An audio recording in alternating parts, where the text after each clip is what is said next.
Hi guys, welcome back to the channel and to this month's Vanners collaboration, where it's a group of like-minded people and we get together to give you our take on the same subject.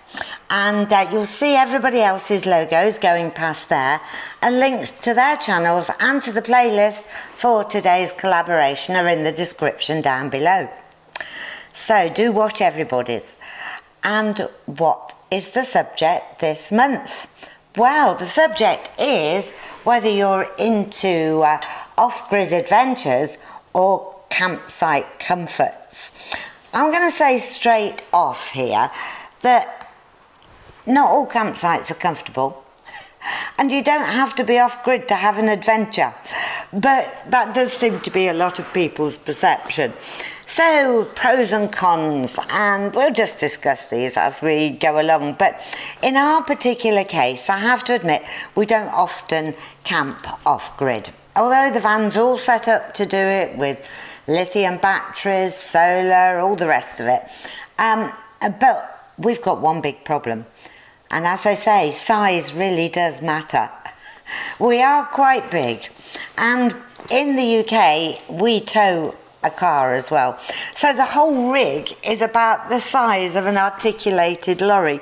So it's not easy to find somewhere off-grid, tucked out of the way, and certainly it's not stealth.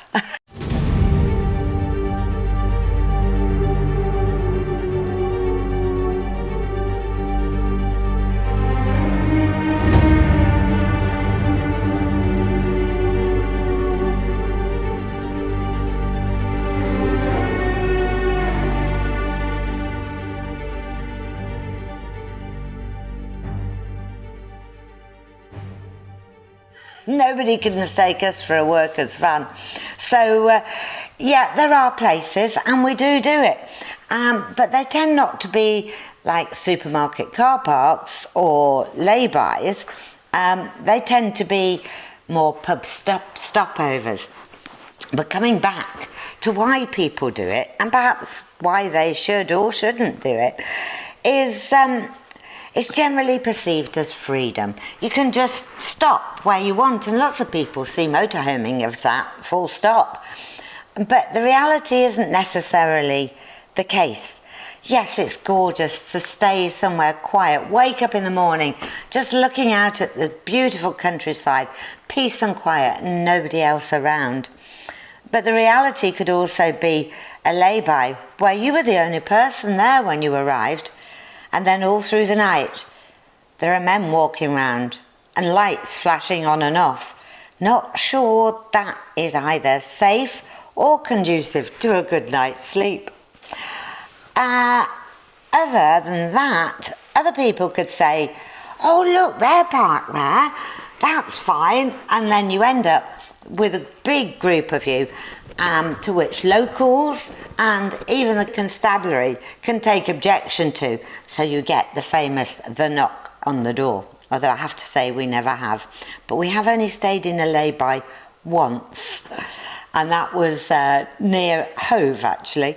But that was in desperation. So what about the creature comforts then in a campsite? Well, those can be really helpful. But you do have to weigh up the costs. Campsites are a lot dearer than possibly free in a lay-by, or with a small charge, or in a pub stopover where you have to go and have a meal. Well, don't have to, but generally you do go and have a meal or at least a drink. So you do get facilities. You get electric hookup in most campsites. You get the ability to empty your black waste, the ability to empty your grey waste. And sometimes the facilities can go even further than that. Most places have laundry facilities, showers, toilets, but others even have bars and restaurants and dog walks and dog showers.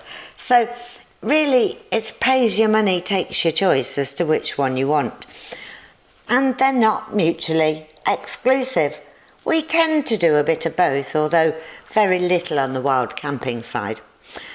But then, how would you class an air? And when we're abroad, in France and in Spain, we use quite a lot of airs. Now, is that a campsite? Is it wild camping? They're generally off-grid, but they are more safe. Some have barriers on, and they can be in the most beautiful places. Others are just like a glorified car park. So you've just got to weigh it up. I think one of my favourites was on the side of a marina in Spain, in southern Spain. And yeah, that was great. But that was like a car park. But the location of it was absolutely super. So, pros and cons. No right answers, I don't think. Whatever your type of camping is, whether you're on a budget, whether you are happy to pay the costs for campsites, whether you like peace and quiet, or you like somewhere more adventurous. And there's lots of campsites in quiet spots as well. So, hope you enjoyed that. Few little tips. Oh, one thing I will say before we go, wherever you are, obey the rules.